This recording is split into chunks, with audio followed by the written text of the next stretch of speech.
Europe 1. Vous écoutez Culture Média sur Europe 1, 9h30, 11h avec Thomas. Il est votre invité ce matin, Thomas. Mais oui, je reçois ce matin l'animatrice Julia Vignalier parce que vous serez donc samedi soir sur France 2 aux côtés de Fabien Olicard pour présenter une toute nouvelle version du jeu.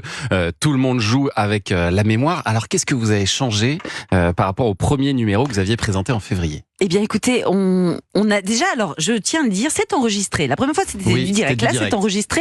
Et ce qui nous a permis aussi d'avoir des jeux plus hauts en couleur. Voilà, on va avoir à peu près 9 expériences pour tester la mémoire des téléspectateurs. Donc, il y a vraiment des tableaux magnifiques qu'on n'aurait pas pu faire en direct. Donc, vraiment des mises en scène qu'on a changées. Par exemple, je vous dis le jeu des 7 erreurs. Vous le connaissez ? Ouais. Et ben là, on le fait en chanson. C'est-à-dire que vous avez un tableau, vous avez des gens qui dansent, et à un moment donné, tac, on arrête, on met un paravent, on change les détails, quelques détails. Chapeau, voilà, exactement. Ouais. Et après, il faut trouver effectivement où étaient les 7 erreurs. Nous avons 2 équipes qui s'affrontent. Et filles voilà. contre garçons. Filles contre, les cerveaux contre les cervelles. Voilà. Et alors justement, le fait de perdre le direct, parce que c'était aussi un des atouts de ce jeu, normalement, de pouvoir jouer, nous, en tant que téléspectateurs, on va pouvoir continuer à jouer. Ah bah oui, c'est simplement que vous n'aurez plus l'application, mais on vous n'aura pas pouvez. le résultat, voilà.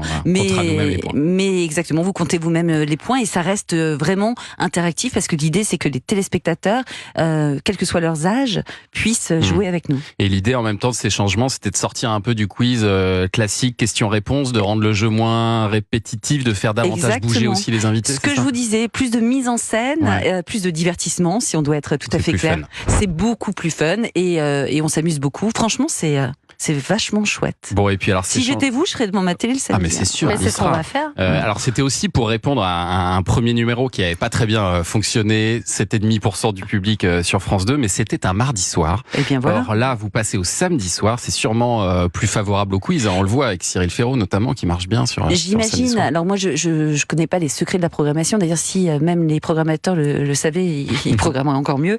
Ouais. Mais je pense qu'effectivement. Non, le mardi, c'est une case compliquée. Il paraît que c'est compliqué. Et j'imagine que pour un divertissement familial, le samedi soir est la bonne case.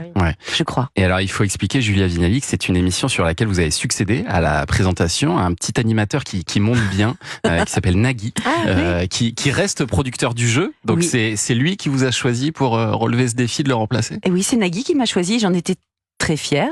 Quand il m'a appelé, il a été j'étais étonnée. Je dis qu'est-ce qu'il me fait ? Pourquoi Nagui m'appelle ? Quand vous êtes animateur et que Nagui vous appelle, ça veut pas rien dire. Vous voyez ce que je veux dire ? C'est Nagui, quoi. Ouais. Le mec que je regardais à la télé quand j'étais petite, il va être content quand non, mais voilà. Et quand il m'a dit j'aimerais bien que tu présentes Tout le monde joue, j'étais tout d'abord flattée, un peu apeurée ensuite, parce que je me suis dit j'ai jamais fait de jeu, et je lui ai même dit je n'ai jamais fait de direct. Et c'est là qu'il m'a répondu tu te fiches de moi, tu as fait 2 ans de Télématin. Je dis ah oui c'est vrai, pardon, mais parce que pour moi c'était le direct. C'est une grosse machine. Le public. Voilà. Donc pour moi c'était vraiment une première. Et même si les audiences, comme vous l'avez dit, n'ont pas été aussi flamboyantes qu'on aurait aimé, pour moi ça reste vraiment un souvenir professionnel extraordinaire. Et alors qu'est-ce que ça fait d'avoir Nagui dans son oreillette ?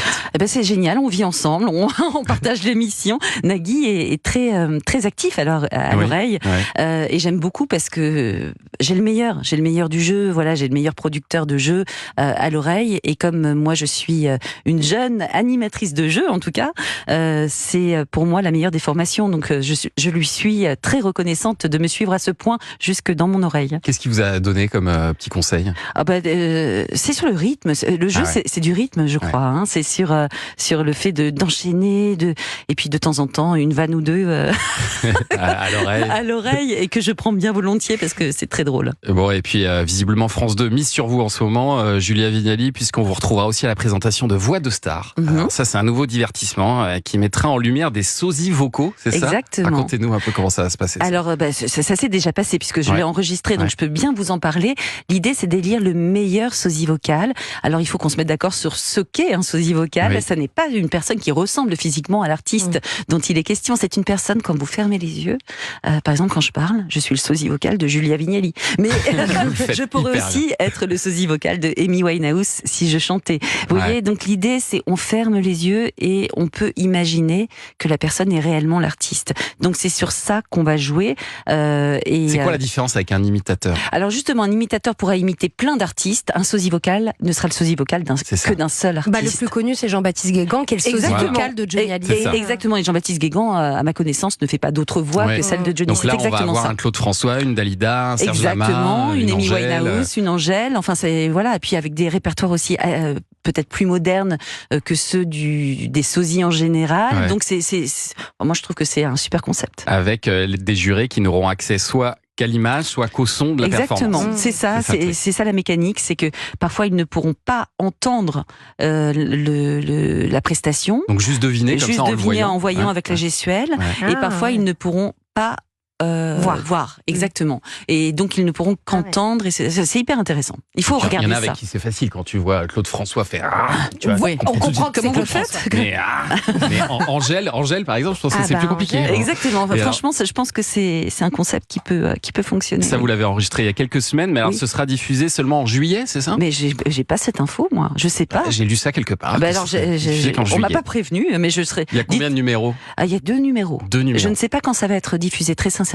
Bon, et donc ça, on va le découvrir normalement, je crois, cet été. Vous devez quand même avoir un sacré agenda en ce moment parce qu'on vous retrouve aussi dans Affaires conclues tous les après-midi. Moi aussi, j'adore. Donc ça, c'est un boulot énorme, j'imagine, parce que vous avez combien? 6 émissions par semaine? Non, par jour. Nous enregistrons 6 émissions par semaine en diffusion. Oui, tout à fait. Et on enregistre 6 émissions par jour, et ça veut dire à peu près 25 personnes qui chaque jour se présentent sur le plateau d'Affaires conclues pour présenter leurs objets, et voilà. Donc c'est un exercice. Ça fait beaucoup de théières, beaucoup de. Oui, mais vous savez tableaux. que c'est ça qui est génial dans cette émission, c'est que ça fait beaucoup de théières, beaucoup de tableaux, beaucoup de vases d'eau, etc. Mais c'est jamais le même objet parce que c'est jamais la même histoire. C'est pas la même histoire. Et c'est pour ça que cette émission fonctionne aussi bien. On parle des objets, mais on parle aussi de l'histoire des gens, de la transmission. Mais alors moi qui vous regarde, vous êtes calé quand même en objet. Très souvent. Ou alors vous commencez à le devenir. Parce que ça fait 6 mois. Ouais, c'est ça, vous commencez à le devenir. Mais maintenant je regarde. Et on voit les objets qui vous intéressent. On commence à connaître vos goûts. Ah oui, et à votre avis, qu'est-ce que j'aime? La déco, les objets de déco, c'est bien vrai, j'aime bien le design truc, et tout. Mais je commence à m'intéresser à des choses qui m'étaient totalement inconnues, du type Verrerie, l'école de Nancy, tout ça, Dôme, Galets. Et j'adore. Vous voyez qu'elle est calée, hein?